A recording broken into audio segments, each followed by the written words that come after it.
it's an honor and a privilege to be able to introduce a prominent leader in the environmental movement, and happens to be an Emmy-nominated TV host, author, speaker, and social entrepreneur.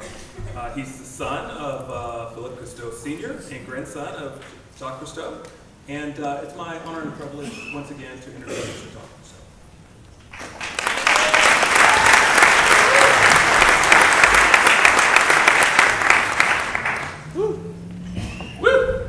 All right. Love it. We all got some nice sweets and cookies and all that kind of stuff. A little sugar. Excellent. We'll have a little more sugar later, but that's a surprise. I'll tell you about that later. Good afternoon, everyone. I'm really thrilled to be here. It's been a terrific day, kicked off by the always excellent Governor O'Malley and his comments, which are always tremendous. And I'm just thrilled, as always, to be in a room of kindred spirits. So, and I think we should give a round of applause to Sarah and Ron and her entire team.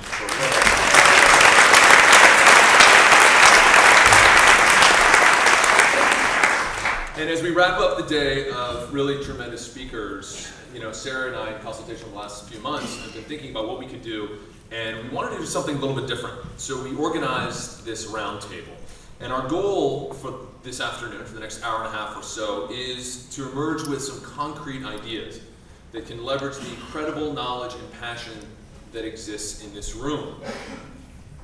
In particular, to achieve the goals of this conference, which, as we all know, is of achieving intelligent solutions for a sustainable future.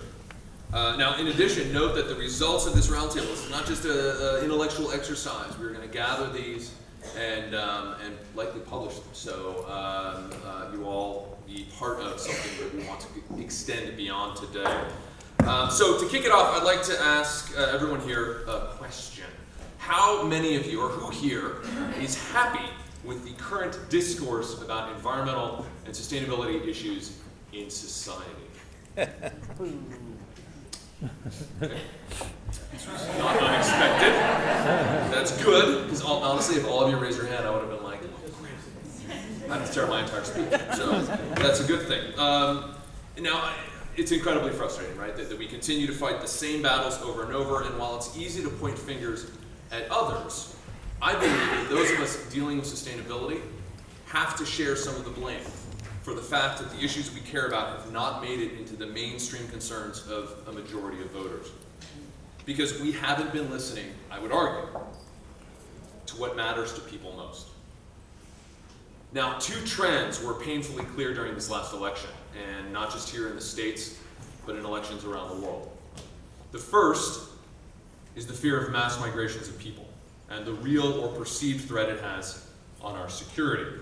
One need only think about Syria, which Governor O'Malley spoke about this morning, for an example of the impact that 1 million people have had on elections around the world. The second is the economy. And when I say economy, I mean it in the simplest of terms. I mean it in the terms of how a society provides purpose and meaning to its people. I really appreciated Governor O'Malley's comments when he said there's no more yearning than the yearning for a decent job. A 10% gain in the Dow and Jones Industrial Average, record corporate profits, none of that means anything to the average person if they feel like their ability to provide for their family and the fundamental dignity that results from that ability is being threatened. So those two factors are not the only, but primary contributors to the populist backlash against the global liberal democratic order that has brought us the longest period of human peace and the greatest reduction of poverty in the history of humanity. Now you see, people want dignity, they want purpose, and they want security for themselves and their families. And if they don't have that, all the talk of climate change and pictures of polar bears and blue whales and elephants don't matter. Now don't get me wrong, right? The other side has a lot to answer for as well. They haven't been listening. They've been willfully ignoring the science that is subject to the same rigors that have led to medical breakthroughs and technological breakthroughs that they don't question. But we can't control then. We can only control ourselves. And every one of us in this room knows that what we do, green technology, green energy, sustainability, smart cities, all of these things are key to building that more secure and prosperous future.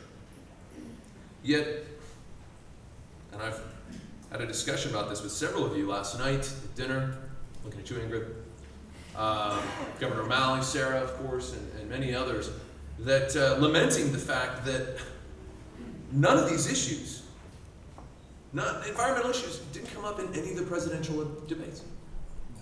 Climate change, sustainability. Honestly, I felt like, personally, I felt like I had my ass handed to me the last few months. We had all this hope, we had all this opportunity, we really believed we had the momentum, and then the rug was pulled out from underneath us.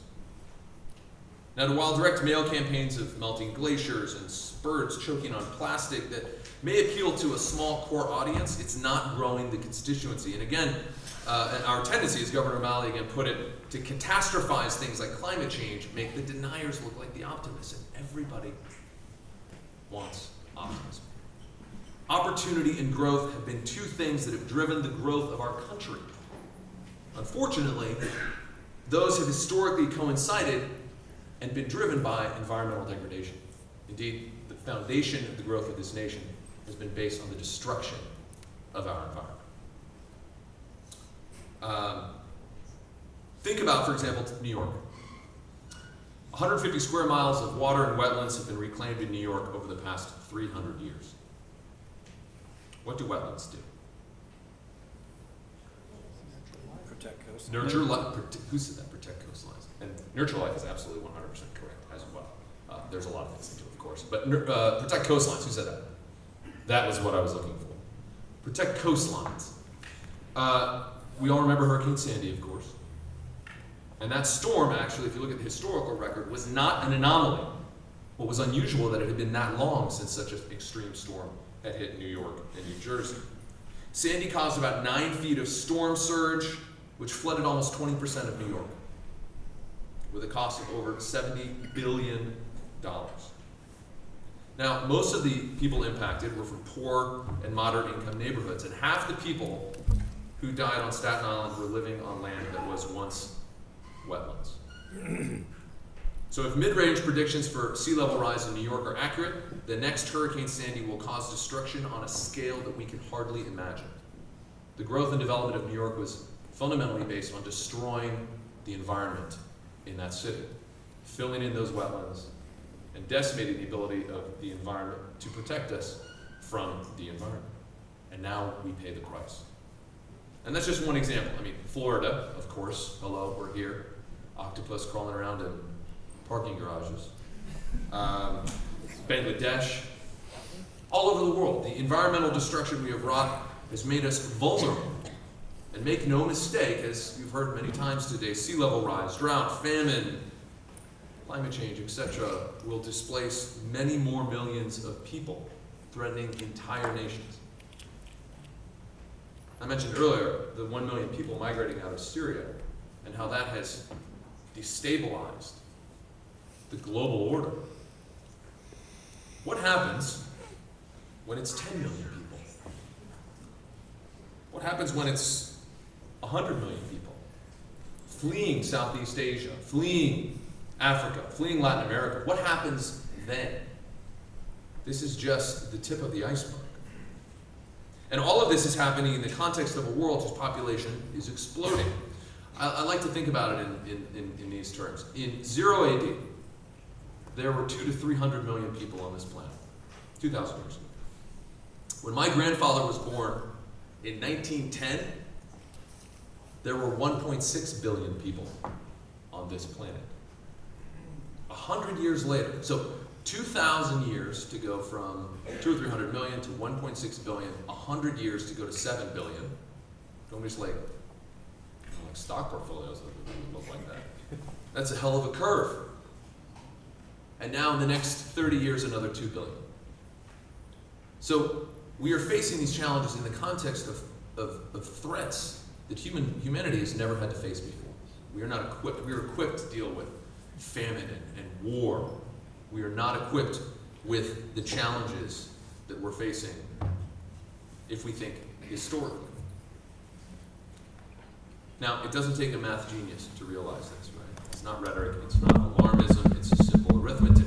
And if you consider that the World Wildlife Fund estimates that each year this planet consumes 1.5 times the amount of resources we can sustainably renew, we have a problem. It's like a farmer eating his seed. I would say in the modern world it's very hard actually to find certainty. But one thing is crystal clear. We are sitting on a powder keg. So the question is, how do we grow our capitalist democratic system not by destroying the environment, but by renewing the environment? By creating a healthier world for our children and achieving the security and opportunity that people deserve everywhere. And I'm an optimist, so you have to be in this business. And I believe that those kinds of solutions, genuinely, come from the people like you in this room. 10 years ago, when I started to get involved in the green building movement, people generally associate I spend my life swimming in the ocean with whales and dolphins, and only come ashore to do events like this. It's not true. I always looked for innovation and opportunity, and the green building movement has always fascinated me. The opportunity to look at how we live, where we live, how we travel, what we eat. Those are the fundamental elements of life. And if we don't solve those problems, we won't solve the bigger issues. And that's why I've been fascinated for so long. We've been involved in the green building movement for over a decade. And it's what brings me here today. And to the discussion that Sarah and I had when we were trying to think about how we could engage you all in a conversation. Because that's really what interests me. In leveraging the incredible talent that has come together in this room to start thinking about solving these problems in the context of these big issues that are clearly driving the geopolitics of the world today. And not in your typical context of climate change and the environmental issues, but really in the issues that matter to people. And so that's the task that we have set for us today. The first is, how do we as a community solve these large-scale economic and human problems through the lens of the shared interest that we have of the themes that are on your tables? For example, as the next administration looks to find opportunity to provide jobs and growth, this is a perfect area for everyone to come together to make a positive difference. Say, for the lives of the steel workers and the coal miners we've heard so much about over the course of the election, who are looking for the same dignity and purpose that you and I seek every single day. And second, and this is crucial, how do we do a better job of selling our vision for a better world? Because clearly, we are not doing a good enough job to connect the dots between what we do and our vision and solving the problems that people really care about. Now, telling story, I consider myself first and foremost a storyteller, is oftentimes the hardest part. So as I was thinking about today, I came up with, actually along with my wife, we came up with 3 guidelines that we tend to use and fall back on whenever we look to tell story. So I wanted to share those with you before we dig in. The first one to think about always is selling your story. And I have an example here, because there's so much that's competing for our attention. Right?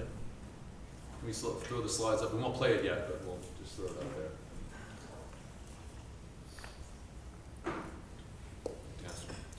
So there's so much, obviously that's competing for our attention all the time. There's, when my grandfather had the Undersea World of Jacques Cousteau, came out in 1968, there were 4 channels on television. Now there's 4,000.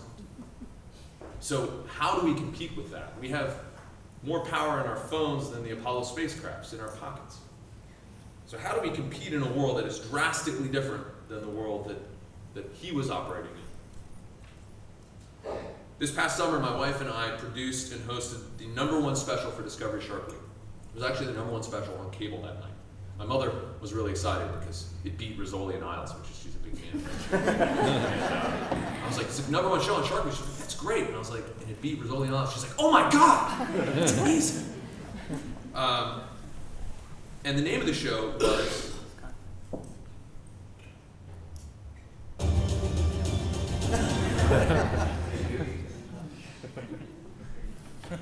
Now, this show was not about radioactive sharks. In fact, it was about a population of sharks that had rehabited the Bikini Islands in the Marshall Islands, which is, as some of you may know, where the United States conducted a great deal, predominantly, the predominant amount of our nuclear testing post-World War II. And it uncovered an illegal shark fishing and finning operation that was going on. And, but I'll tell you, while the documentary was great, been nominated for awards, it's fantastic, but I know for a fact a lot of the people, including a lot of the press coverage that we got initially, were drawn because of this first impression. Nuclear sharks. Your title, your first impression, selling your story matters. So that's always critical when we sit down and think about how we tell stories, is how do we sell that story? What's that first impression like? Simple language is the key as well. Because like it or not, Donald Trump did this extremely well in his campaign, as did Bill Clinton. We can all remember, it's the economy, stupid. Simple phrases, simple ideas that resonate with people, for better or for worse. And we need to make sure that we're not talking over our audience, because as an industry, I'm afraid we tend to do that a lot. We will make people change the channel. Turn the page or click on a different story, and we don't want to do that. So how do we talk to our audience? How do we know our audience and speak to that audience? Because when that happens, you know, if people change the channel, all the exhaustive analysis and accuracy in the world won't matter if people aren't consuming. Of course, we have to be accurate, driven by science, but we also have to be telling compelling stories. And finally, the third lesson, the third rule that we kind of keep in our back pocket whenever we're working on projects, and we have a couple different TV shows we're doing now, a scripted show with National Geographic and other things that we're doing, we are always thinking about humor. Humor matters, folks, because we have to tackle some heavy shit, right? I mean, I'm not going to mince words, we're all adults. From climate change to ocean acidification to the links between illegal wildlife trade and terrorism and human trafficking, this is some deep stuff. But humor is a key tool to inform people on these issues and not scare them away. We recently launched a series, and I brought the trailer to that to give you an example, with CNN's Great Big Story, CNN's new digital platform called The Aquatic World of Philippe Cousteau. And it's a completely different approach to telling these types of stories in a way that can appeal to a different and new audience. I'm not saying that we don't do documentaries, or that we don't publish scientific papers. That's important. But we need to broaden the scope of how we talk about these issues and leverage the tools that exist in good storytelling if we're going to grow the constituency, because clearly we have to grow the constituency, or these issues will never make the mainstream the way they need to be, and we will never achieve the change that we need to achieve. Let's roll that. Great Big Story presents a marine motion picture like no other. Learn the mysteries of the deep from the elite crew of mariners. See the submarine world like never before. Oceanauts, engage.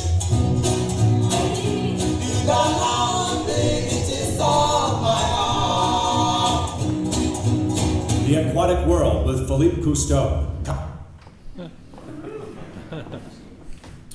We've got well over 10 million views on this series online. It's one of CNN and Great Big Story's most successful online digital programs, and it's completely scripted. It's a completely different approach. So don't be afraid of thinking outside the box, trying new things to convey these issues. Everything in this series is real science. We have real scientists that are featured on it, but all around that is scripted drama and fun and quirkiness and a couple cocktails. Because my one rule on set was that everything had to be real and genuine. You know, you need that authenticity when you're making a Manhattan. and filming a series about the Sargasso Sea. So humor matters, and it's very, very important. So I encourage you all, because you know the old saying, when you cry alone, but when you laugh, the whole world laughs with you. So over the next 45 minutes, with some of these in mind, and of course to leverage the knowledge you all have about your favorite shows and how you all communicate already, we have two very specific goals. And you will notice that there are index cards and pens on the tables in front of you. And the first is to create a 2-sentence big idea that will address the types of problems that we talked about. Problems that people care about. These issues around mass migration, these issues around economic opportunity and growth that helps the individual find dignity and purpose. Because there is a real fear of the growing disparity of wealth in our globalized economy and the decline of economic opportunity. So how do we leverage our industry and our innovation to help answer and address those concerns on behalf of people? So we want a 2-sentence big idea that either tackles that or this concern around the mass migration of people. So that's kind of the goal. So how we can start thinking about meeting people and knowing where your audience is and going to where they are instead of expecting them to come to you. And the second is to create a communication concept or two that can sell that idea. And so we're going to break it up into 2 groups. The first one, and I'm going to slide this forward because I actually get a cheat sheet here. We've got about 20 minutes to work on the first one, and Sarah and I and Ron actually going to go around and kind of engage in conversation with you all around that. And we have some treats as well to hand out to keep all the creative juices flowing. And then we'll break after 20 minutes and we'll go into the second section. And so we've got about 40 minutes, so we want you to be creative, take everything that you learned about today, come up with some fun ideas, come up with some communication, and this is key. We want some action items to come out of this. Let's all. Now, these action items need to be something that you take, whoever comes up with it, takes ownership for it. I want you to initialize an action item. We want each of you actually to be things that are implementable. As you see the criteria here, they must be related to your category, they must be economically viable or market viable, and they must be actionable. And if you come up with an idea, I want you to take ownership of it. And that may be convening a group, maybe gathering your colleagues and continue to move this discussion forward, maybe champion an idea back at corporate HQ. Whatever it is, we do want people to really take ownership. So don't throw big ideas out that you're not willing to engage in and apply. And it could be something that you're already doing, maybe that's really innovative and different that everybody can learn from. So that works too. So with that, let's go. And then I'll be back. I'll be coming around and then we'll wrap up.